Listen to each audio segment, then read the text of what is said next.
Welcome to week 2 of the I Worship Steelers show. This is I Worship Steelers. As you know, we suffered a 17-14 loss to the Chicago Bears of the NFC. It was a well-fought ball game, very hard played. There's not much you can say about the defensive effort. You can't put it on the defense. They gave it the best effort. Somewhere down the line, there's going to be a team that scores 2 touchdowns in one game against Pittsburgh. I mean, you can't expect us to hold a team to 1 or 2 field goals and 1 touchdown every week. Sooner or later, you're going to run into a situation where a team is just going to play to the utmost capabilities on offense, and they're going to pose defensive problems for us in the fourth quarter, which happened. We were out-coached. Their coaching staff out-coached Mike Tomlin and his staff in the fourth quarter. That's what it came down to. There were decisions that I thought I can second-guess the coach on certain decisions on offense. That 3rd and 2 in the fourth quarter, I felt as though we should have ran the ball up the middle. We didn't run the ball enough. We didn't run effective, but the running game was starting to form. That the line was actually blocking. They looked good as far as the run block and the pass blocking was concerned. I mean, Ben didn't get demolished. He had plenty of time. He had all day. Ben Roethlisberger didn't deliver on certain opportunities when he had guys open in the end zone. And there were times where Santonio Holmes dropped important passes. I mean, hard to make catches, but catches that we've seen him make in the past, no problem. Ben's accuracy was great. The offensive line played better than most people anticipated, I'm sure.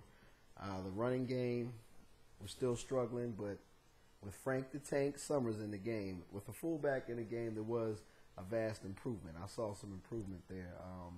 Rashard Mendenhall, not ready to be a every down starter yet, but you see flashes of greatness. He's getting there. Willie Parker is going to take a while, but once he gets warmed up, I really believe that he's going to be a force to reckon with in the NFL once again.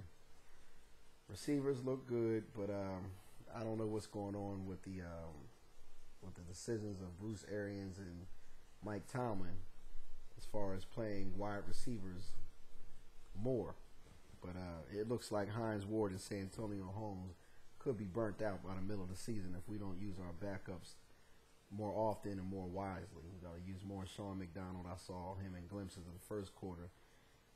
We'll have to get more run out of him. You're going to have to activate Lyman Sweet every week, and Mike Wallace, we're going to expect more out of him. He's got to get open. Matt Spaeth looked a lot better this week. I was very impressed. Heath Miller is always doing his job.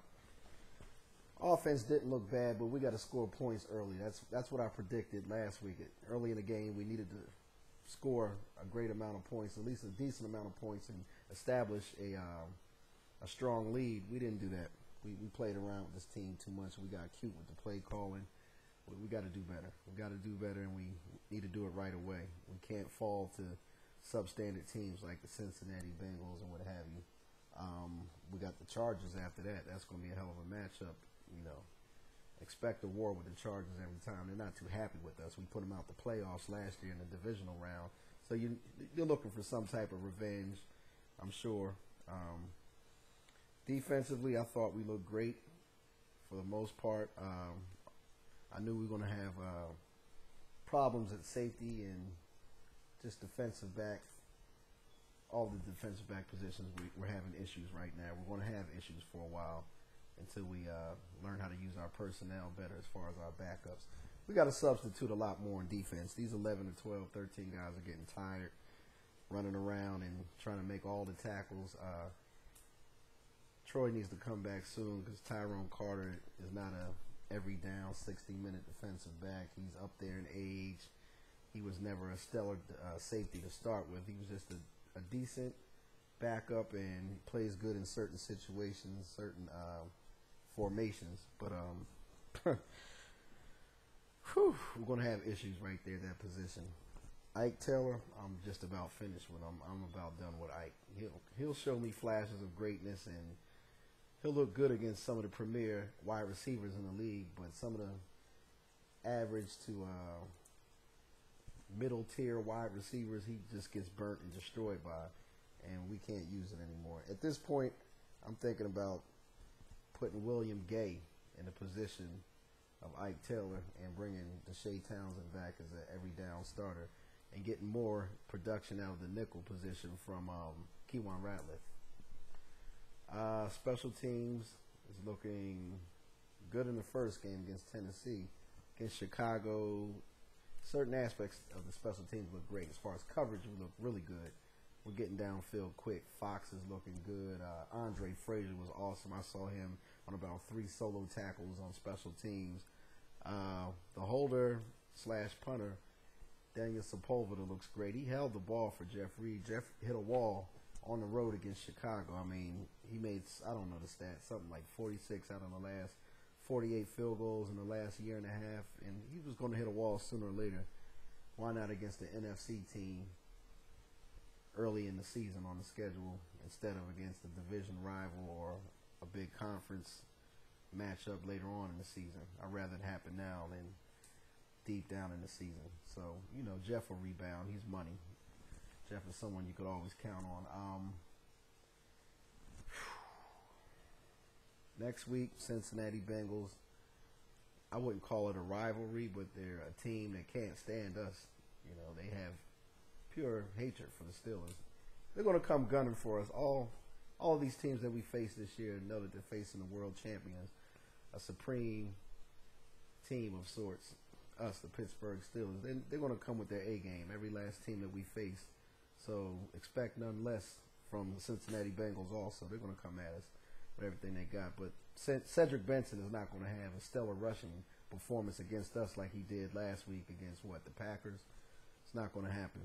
We'll shut their team down to collectively. The team might have about 60, 70 yards rushing, less than 4 yards of carry.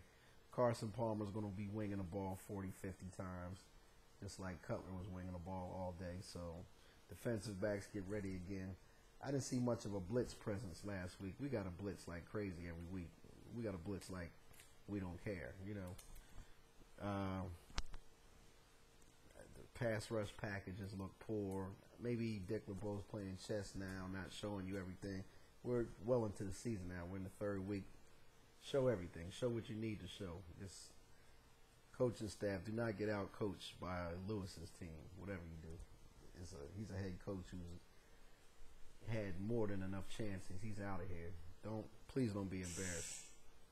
I'm going to give a prediction right now, and I'll say that it'll be another war. We're going to struggle through every game, win or lose. Hopefully wins from here on out. I give a prediction of Pittsburgh Steelers 23, Cincinnati Bengals 17. Another installment of the I Worship Steelers show. I'll see you guys next week, and leave your comments and dialogue, and we can go from there. Take care. World champion Pittsburgh Steelers, baby, #1.